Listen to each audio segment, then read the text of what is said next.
As he looked on through the drizzle at the dog racing track below, James Fishwick, the recently self-promoted primogen of the Bruja in the city of Oxford, was lost in thought.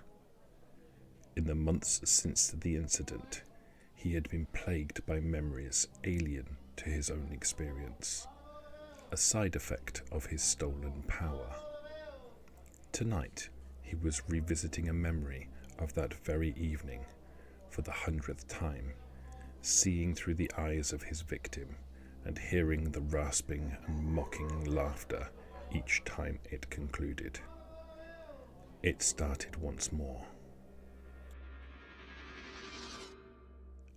As he strode imposingly into the VIP rooms of Club Bacchanal, Duke Tyr Odinson, the last remaining Nosferatu in the city and most powerful vampire in Oxford, cast his bloodshot eyes on the assembled kindred and frowned.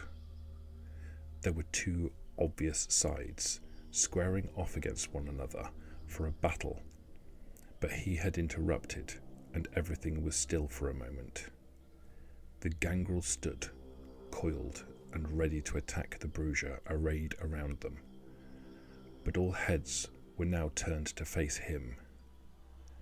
The gangrel primogen, Benedict, still seated in his throne, his knuckles white with strain on its arms, alone remained staring at his old rival, Edward, the Bruja primogen. "Duke Odinson," Edward spoke, after a moment that felt like an eternity to all concerned.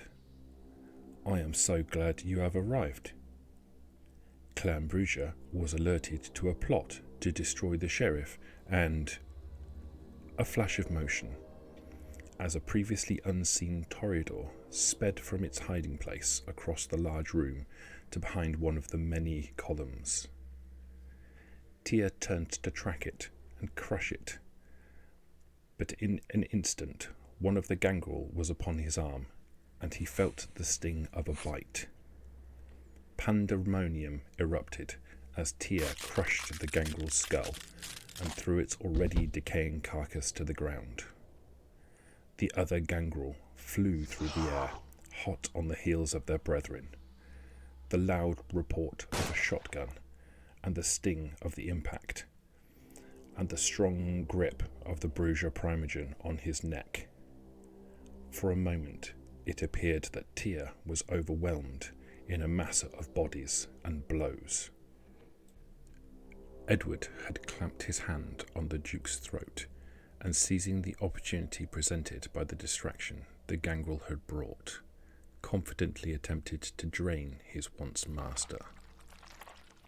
His efforts and conviction were short-lived, however, as no sooner as he had moved in for the kill, with a gangrel thrown asunder, and Tyr bit into Edward's arm, tearing it off at the wrist before punching his now freed arm through Edward's chest and destroying his heart in an instant.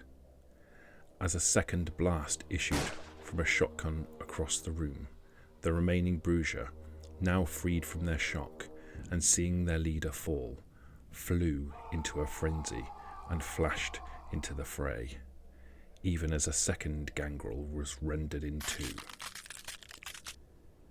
Tyr, starting to show signs of slowing now, looked across the room towards Benedict, who was straining at the tugs of his ghouls, trying to drag him from the room while he screamed guttural insults. Flashing with a burst of incredible speed, Tyr stepped aside his assailants and made a grab for Benedict, but collided with and caught hold of the annoying toreador, who had inexplicably interposed itself between Tyr and his prey. A savage bite and a tear of flesh, and the annoyance was eliminated, but the flurry of blows recommenced from the gangrel and the Bruja. The final gangrel, with bestial fury, bit into Tyr's shoulder, pulling free a large chunk of flesh in the process, but was grabbed a moment later and thrown headfirst into a concrete pillar, knocking one of the bruiser aside, even as Joanna's skull gave to the Duke's powerful grasp. In a rage, Mr. Kicks slammed both of his feet into Tia's side and pulled with all of his might at his arm, partially tearing it from his body and holding the Duke prone. Jimmy fell on the Duke, wrenching his head to the side and sinking his fangs into his throat, beginning to drink deeply. As Tia's strength quickly drained away, a wry smile crept over his deformed face. It appeared that this was indeed a good day to die after all. James came back to himself with a jolt, surprised to see the concerned face of Mr. Kicks in front of him. He tried to regain his composure again as Mr. Kicks spoke. "Boss? You in there, boss?" His hand waved in front of James's face before he snatched it away with preternatural speed and pushed it irritatedly. "Ah, yeah, sorry about that, boss, but he's here as requested." Kicks tentatively expressed as he thumbed in the direction of a greasy-looking individual in a soiled woolen long coat and crumpled grey suit, ineffectually attempting to shelter his head from the fine rain with a damp newspaper. "Shall I send him over then?" James nodded quietly and Kicks returned to their guest.